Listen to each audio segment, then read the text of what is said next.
이제는 엔화 사서 쟁여두자는 말까지 나오고 있습니다. 원엔 환율이 굉장히 많이 떨어지니까 그렇습니다. 예. 지난 11일에죠. 11일. 지난 11일에는요. 100엔당 938원까지 떨어졌습니다. 그러니까 엔화를 사는 사람들이 굉장히 늘어난 거예요. 11일 기준으로 보더라도 말입니다. 946원, 950원 미치거든요. 938원이 되니까 많이 사듯이 946원대도 많이 사고 있다는 겁니다. 그만큼 말입니다. 요즘 엔화에 대해서는요. 많은 사람들이 관심을 가지고 있습니다. 최근 석 달 사이에 보면 엔화 가치가 11.7% 올랐거든요. 예, 원화 가치는 물론 달러와 대비입니다. 14.5%가 오르고요. 엔화가 더 올랐습니다. 원화가 더 많이 올랐습니다. 그러면 엔화가 더 오를 거라고 예상을 하고 사람들이 많이 사지 않을까요? 아마 그렇게 할 가능성 굉장히 높아지고 있습니다.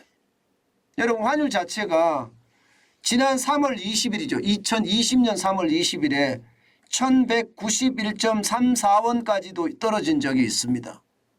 1,134원. 가치가 떨어졌다 이러면 맞는 말인데 환율은 올랐다 이 말이 맞는 말이에요. 예. 1,191. 예. 이게 34원까지 환율이 올랐고 원화 가치는 굉장히 많이 떨어졌죠. 엔화 가치는. 예. 반면에 말입니다. 반면에 지금 1월 12일 기준으로 946원이거든요.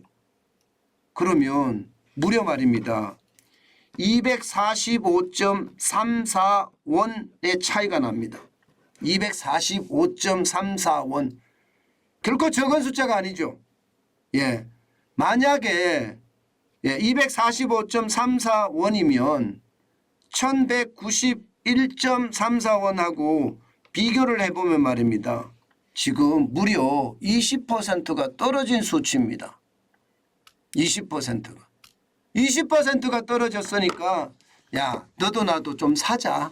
950원 미치면 사도 괜찮을 거야. 이렇게 생각하는 사람들이 굉장히 많다는 이야기입니다. 실제로도 말입니다. 엔화 예금 한번 보세요. 엔화 예금이 11월 기준으로 보면요. 60억 8천만 달러입니다. 지금 지난 9월에 52억 8천만 달러보다도 훨씬하게 높고요. 10월에 57억 1천만 달러보다도 많이 높지요. 이게 2017년으로 돌아가 보면요. 이게 2017년은 43억 8천만 달러가 5월 달입니다. 43억이에요.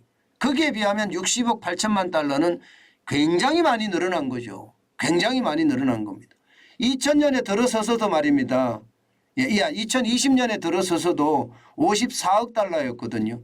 지난해 3월에 57억 3천만 달러 그리고 지난 8월에 57억 4천만 달러가 최고치였습니다. 그런데 지금은 60억 8천만 달러로 늘어나고 있으니까 시장의 분위기는 엔화 사서 쟁여두자는 뜻 이런 분위기까지 가고 있습니다. 제가 여러분들에게 말씀을 드릴 때는 내가 일본 여행을 몇 번 할 것이냐 앞으로 몇 번 할 것이냐를 생각을 한 다음에 곱하기 비용 그리고 횟수 그런 다음에 엔화를 사놓는 게 좋겠다. 그 말씀 제가 드렸습니다. 그런데 지금은요. 뭐 여행 갈 때 쓸 돈이 아니라 그냥 재테크로도 괜찮다. 950원 밑으로 떨어지니까 그렇게 생각하고 있는 것으로 보입니다. 왜냐하면요. 시장을 읽어보면 말입니다. 여러분 일본의 소비자 물가 보세요. 11월 달에 3.7%까지 올라갔습니다. 니혼게이자이 신문에서 지금 보여준 것을 보면 3.7%거든요. 이게 일본의 소비자 물가는요. 0점대였습니다. 0점대. 이게 디플레이션의 핵심이라고 하고 일본식 불황. 일본식 불황의 핵심이라고 하잖아요. 저성장 저물가. 저성장 저물가가 일본 경제를 뒤덮고 있었는데 지금 물가가 3.7%까지 올라가니까 이거 뭐지? 저성장에 지금 고물가로 가는 모양새요. 이렇게 되니까 일본은 어떨까요? 이게 금리를 인상할 수도 있다고 생각을 하는 거예요. 금리를 인상할 수도 있다. 실제입니다. 이것은요. 실제 말입니다. 일본의 중앙은행은요. 사실상 금리 인상을 단행을 했습니다. 보시는 것처럼 장기금리 변동폭 용인폭이에요. 장기금리 변동 용인폭을 확대했습니다. 플러스 마이너스 0.25%에서 플러스 마이너스 0.5%로 확대했습니다. 이 말은요. 금리 인상을 했다는 뜻이에요. 물론 단기금리는 마이너스 0.1%를 유지하고 있습니다. 그런데 앞으로 어떻게 될 것인가? 앞으로 어떻게 될 것인가는요. 이제는요. 마이너스 0.1%인 금리를 올릴 수밖에 없지 않을까. 그렇게 시장은 예측하고 있어요. 물가가 너무 많이 오르니까. 실제 말입니다. 도쿄 물가 장난 아니라고 이야기해요. 정환진 TV를 보시는 분들 중에서도요. 도쿄 물가는 서울 물가하고 비교 대상이 아니다. 뭐 이렇게까지 이야기할 정도입니다. 그만큼 말입니다. 물가가 많이 올라가기 때문에 이게 금리 인상을 할 수밖에 없다. 금리 인상을 만약에 하게 되면 말입니다. 하게 되면 시중에 있는 엔화를 빨아들인다는 이야기잖아요. 엔화의 어떤 양이 줄어든다는 이야기, 시중의 자금이. 그러면 엔화가 더 귀해지겠죠. 그러면 엔화가 더 귀해지면 환율은요. 환율은 점점 더 올라가겠죠. 저는 그렇게 생각합니다. 엔화가 더 귀해지면 우리는 더 많은 우리 돈을 주고 엔화를 사야 되거든요. 더 많은 우리 돈을 주고. 저는 그런 생각을 해보면서요.